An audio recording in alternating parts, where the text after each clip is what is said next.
Assalamualaikum warahmatullahi wabarakatuh. Jumpa lagi di HDK Art Channel. Pada kesempatan kali ini saya akan memperlihatkan kepada Anda bagaimana cari tahu apakah nama kita terdaftar sebagai anggota partai politik atau tidak di pemilu serentak tahun 2024. Nah, teman-teman sekalian, saat ini KPU RI sedang membangun sebuah sistem informasi yang menggabungkan beberapa database sistem informasi publik yang telah dibuat sebelumnya yang secara bebas atau secara umum bisa diakses oleh publik, sehingga dengan sistem yang dibangun ini paling tidak memudahkan kita dalam mengetahui atau mengakses beberapa informasi baik tentang tahapan penyelenggaraan pemilu tahun 2024 yang dilaksanakan, kemudian beberapa aturan-aturan yang dikeluarkan oleh KPU RI, dan juga kita bisa memberi masukan atau tanggapan terhadap setiap tahapan yang dilakukan oleh penyelenggara, dalam hal ini KPU. Nah, teman-teman sekalian, saat ini merupakan tahapan pendaftaran partai politik untuk peserta pemilu tahun 2024. Masalahnya di mana? Karena sudah ada beberapa masyarakat yang memberi tanggapan kepada KPU, nama mereka dicatut atau secara sepihak dimasukkan oleh beberapa oknum partai tanpa sepengetahuan yang bersangkutan. Dan tentunya hal ini sangat merugikan bagi kita semua, apalagi bagi Anda yang berstatus ASN atau KTNI Polri yang memang dilarang menjadi anggota ataupun pengurus partai politik. Begitu juga kalau misalkan Anda merupakan seorang karyawan baik BUMN, BUMD, ataukah Anda sebagai aparat desa ataupun sebagai seorang honorer atau P3KA yang memang beberapa lembaga ini melarang untuk terlibat sebagai pengurus atau menjadi anggota partai politik. Nah, baik teman-teman, langsung saja kita masuk atau saya akan memperlihatkan bagaimana cara tahu atau mengecek nama kita apakah terdaftar atau tidak. Namun sebelum saya masuk ke pembahasan, bagi teman-teman yang baru bergabung dan belum menekan tombol like, subscribe, dan tombol loncengnya, silahkan ditekan dulu tombol like, subscribe, dan loncengnya guna mendukung pengembangan HDK Art Channel. Nah, kita buka untuk aplikasi pencariannya. Jadi teman-teman bisa menggunakan Google Chrome, menggunakan Microsoft Edge, atau mesin pencarian yang lain yang ada di internet. Teman-teman juga bisa menggunakan smartphone Anda ya. Teman-teman tinggal ketikkan info.pemilu.kpu.go.id. Nah, kemudian seperti ini portal publikasi ya dari info.pemilu.kpu.go.id. Paling tidak teman-teman sekalian, dalam portal ini kurang lebih ada sekitar 4 database dari sistem informasi yang digabungkan menjadi satu. Di sini sudah ada kurang lebih 6 menu yang bisa kita buka. Saya akan menjelaskan ke 6 menu ini apa saja yang ada di dalamnya. Yang pertama itu tahapan pemilu. Nah, di tahapan pemilu ini teman-teman sekalian, di sini berisi tentang tahapan atau jadwal pemilihan umum tahun 2024 baik dalam negeri maupun di luar negeri. Di dalam negeri ini sudah ada beberapa tahapan ya. Tahapan yang sementara berjalan ini adalah tahapan untuk pendaftaran dan verifikasi partai politik. Nanti jalan tahapan berikutnya nanti akan dimunculkan sesuai dengan tahapan yang sedang berjalan. Di sini kita bisa melihat yang sementara berjalan tahapan yang dalam negeri, tanggal dan bulannya. Di luar negeri juga yang sementara berjalan adalah pemutahiran data pemilih.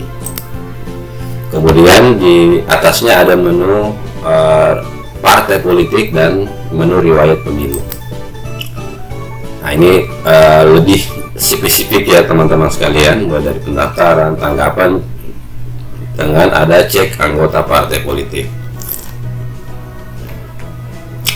Kemudian di bawahnya juga ada syarat minimal keanggotaan partai politik untuk mendaftar. jumlah anggota yang harus dimasukkan oleh masing-masing partai politik. Nah, selanjutnya ada riwayat pemilu. Ini berisi tentang informasi setiap pemilihan umum yang sudah dilaksanakan sebelumnya. Selanjutnya kita masuk di JDH KPU. JDH KPU itu jaringan dokumentasi informasi hukum. Ini berisi tentang beberapa produk-produk aturan hukum yang sudah dikeluarkan oleh KPU RI, baik berupa undang-undang, kemudian peraturan, keputusan baik dari sekjen maupun dari komisioner, monografi, surat edaran baik surat dinas ataupun surat edaran, kemudian putusan yang menyangkut dengan kegiatan sidang etik yang dilakukan oleh DKPP. Kita lihat di sini untuk undang-undang. Teman-teman sekalian, ini undang-undang yang berkaitan dengan pemilihan, baik pemilihan umum maupun pemilihan kepala daerah. Nah, teman-teman bisa juga kalau membutuhkan undang-undang ini bisa langsung download. Ya. Ini juga teman-teman untuk database sistem informasi JDH ini juga berdiri sendiri teman-teman ya, namanya jdh.kpu.go.id. Nah, kita lanjut di menu PPID KPU. Nah, menu PPID KPU ini teman-teman sekalian, jika kita ingin meminta atau melakukan permintaan data kepada KPU sesuai dengan tingkatan ya, secara resmi baik secara kelembagaan maupun secara pribadi. Selanjutnya, lindungi hakmu. Nah, untuk aplikasi lindungi hakmu ini teman-teman sekalian, KPU telah membuat ke dalam dua versi. Ada versi mobile, kemudian ada versi web.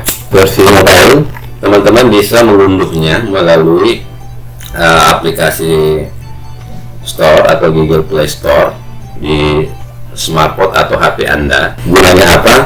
Di lindungi hakmu ini kita bisa mengecek ya, apakah kita sudah terdaftar sebagai pemilih atau belum. Kemudian, keuntungan yang lain dari informasi yang diberikan oleh lindungi hakmu ini, kita bisa mengetahui jumlah pemilih dalam satu provinsi, kabupaten, kecamatan, kelurahan, bahkan hingga jumlah pemilih tiap TPS. Di sini saya akan mencontohkan teman-teman ya, bagaimana cara mengetahui apakah kita sudah terdaftar sebagai pemilih untuk di pemilu tahun 2024. Saya contohkan, misalkan di sini saya masukkan nama kabupatennya, kemudian teman-teman input NIK ya, kemudian nama, kemudian pencarian. Nah, dengan sendirinya kalau teman-teman terdaftar maka akan disajikan sebuah informasi, nama pemilih, nomor induk kependudukan, NKK, tempat pemungutan suara. Jadi saya nanti akan memilih di TPS 4 Karema Mamuju. Nah, informasi ini tidak akan muncul teman-teman sekalian kalau Anda belum terdaftar sebagai pemilih. Nah, bagaimana caranya teman-teman sekalian kalau Anda tidak masuk sebagai pemilih? Nanti saya akan jelaskan apa langkah-langkah yang harus Anda lakukan. Nah, selanjutnya untuk mengetahui jumlah pemilih dalam satu provinsi, Anda cukup mengetikkan provinsi apa yang ingin diketahui jumlah pemilihnya secara keseluruhan. Jadi cukup mengetikkan provinsinya. Selanjutnya pilih tombol rekapitulasi. Nah, di Sumbar ini ada 6 kabupaten dengan jumlah pemilih secara keseluruhan 890,972 jiwa. Ini akan terupdate setiap bulannya teman-teman sekalian. Karena apa? KPU di setiap tingkatan itu melakukan rekapitulasi di tiap bulannya yang namanya daftar pemilih berkelanjutan, sehingga data dari jumlah pemilih masing-masing KPU kabupaten itu setiap bulannya akan berubah. Karena mungkin ada yang TMS atau tidak memenuhi syarat, atau ada pemilih baru di setiap bulannya itu yang akan dimasukkan. Begitu juga kalau kita ingin mengetahui jumlah pemilih di setiap kabupaten, tinggal rekap. Nah, di Kabupaten Mamuju terdiri atas 11 kecamatan dengan total pemilih saat ini bulan Juli itu 164.576 sampai dengan kecamatan teman-teman sekalian ya. Kita ingin mengetahui bahkan sampai di TPS. Nah, kita lanjut bagaimana caranya atau cari tahu apakah nama kita terdaftar sebagai anggota partai politik. Nah, di sini ada menu cek anggota parpol. Nah, di sini juga Anda cukup memasukkan NIK.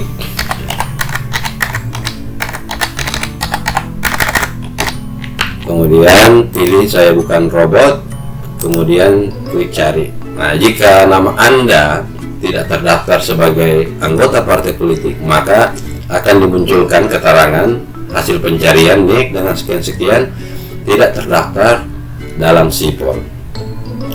Nah, di sini saya akan menunjukkan caranya juga atau memperlihatkan bagaimana jika NIK kita itu terdaftar dalam parpol.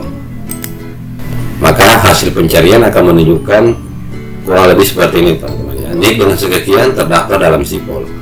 Untuk informasi lebih lanjut silakan menghubungi PDKPU atau kunjungi website PPDKPU. Jika ada tanggapan masukan terhadap keanggotaan partai politik, silahkan mengisi form tanggapan masyarakat pada website helpdesk.kpu.go.id/tanggapan. Nah, ini yang saya maksud teman-teman ya. Kenapa hal ini penting untuk mengetahui apakah kita terdaftar sebagai anggota partai politik atau kan tidak tanpa sepengetahuan kita? Karena untuk proses pendaftaran sesuai dengan PKPU 3 tahun 2022 tentang tahapan dan jadwal pelaksanaan pemilu tahun 2024 ya, dan PKPU nomor 4 tahun 2022 tentang pendaftaran, verifikasi dan penetapan partai politik peserta pemilu tahun 2024. Batas akhir proses pendaftaran partai politik itu jatuh di tanggal 14 Agustus tahun 2022. Selanjutnya, setelah itu akan ada proses verifikasi faktual,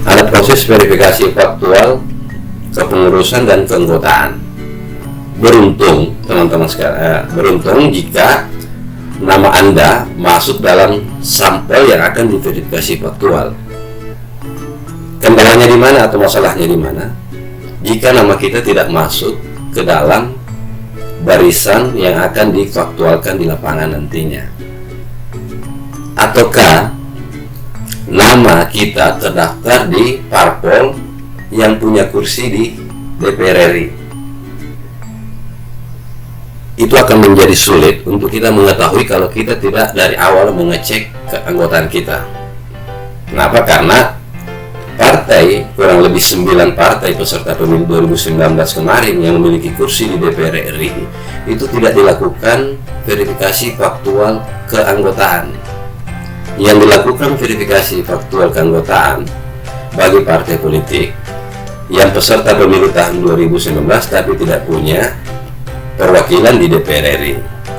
Kemudian bagi partai yang baru akan menjadi calon peserta pemilu di tahun 2024. Itu yang masalahnya di situ.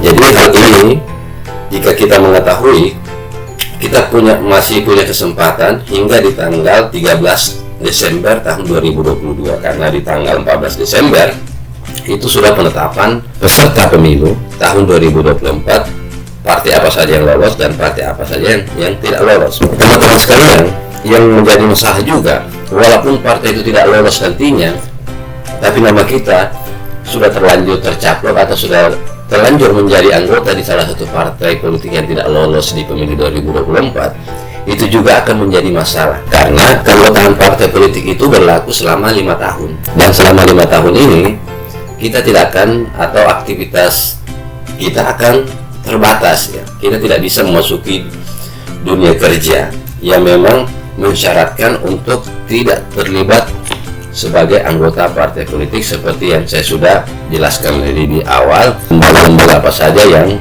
melarang ketika kita ingin bekerja di instansi tersebut. Sesuai data yang saya terima, bukan cuma anggota masyarakat saja yang dicaplok, bahkan di Sumatera dan Kalimantan ada beberapa anggota KPU itu dicaplok masuk sebagai anggota partai politik. Nah, selanjutnya bagaimana caranya supaya nama kita itu dihapus kembali, teman-teman silahkan masuk di menu tanggapan. Nah, di form tanggapan masyarakat ini bukan hanya digunakan untuk nama kita terdaftar sebagai anggota partai politik, ini juga bisa kita gunakan untuk tanggapan yang lainnya. Misalkan tanggapan ketika proses pemutahiran data pemilih, atau kita sudah mengecek tadi nama kita di lindungi hakmu, kemudian nama kita belum terdaftar sebagai pemilih. Di sini kita bisa melapor ya, melalui form tanggapan masyarakat ini, atau mendatangi kantor KPU setempat, atau ketika sudah ada PPK atau PPS itu bisa kita langsung menghubungi lembaga tersebut. Nah, di tahapan pemilu tuh teman-teman bisa masukkan, sekarang tahapannya baru satu ya, pendaftaran verifikasi.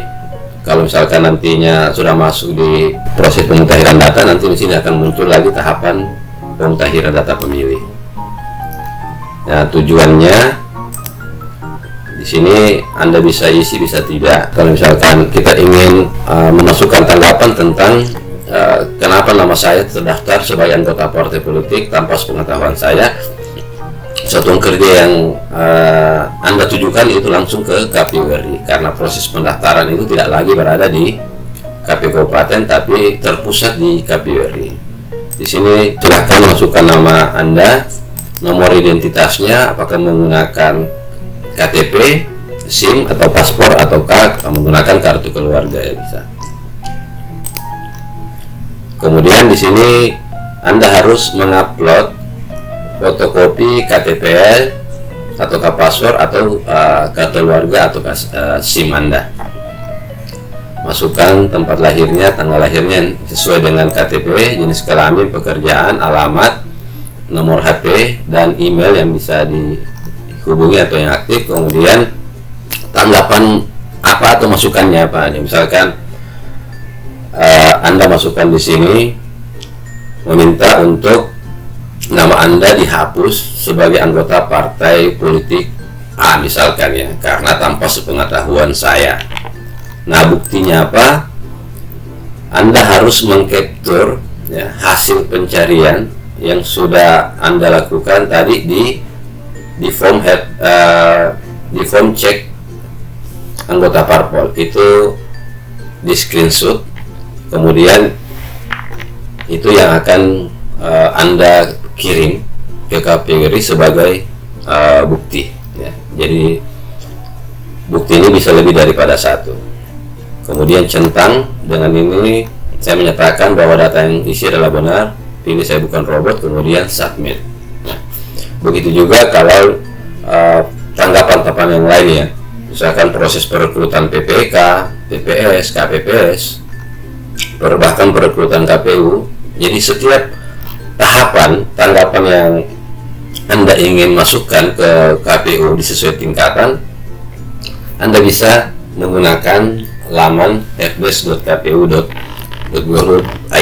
karena KPU membangun sistem ini sebagai bentuk keterbukaan informasi KPU terhadap publik. KPU menginginkan penyelenggaraan tahapan pemilu tahun 2024 ini bukan hanya merupakan tanggung jawab penyelenggara dan KPU, tapi merupakan tanggung jawab semua pihak sesuai dengan tugas dan fungsinya. Saya kira itu teman-teman sekalian informasi yang dapat saya berikan pada kesempatan kali ini.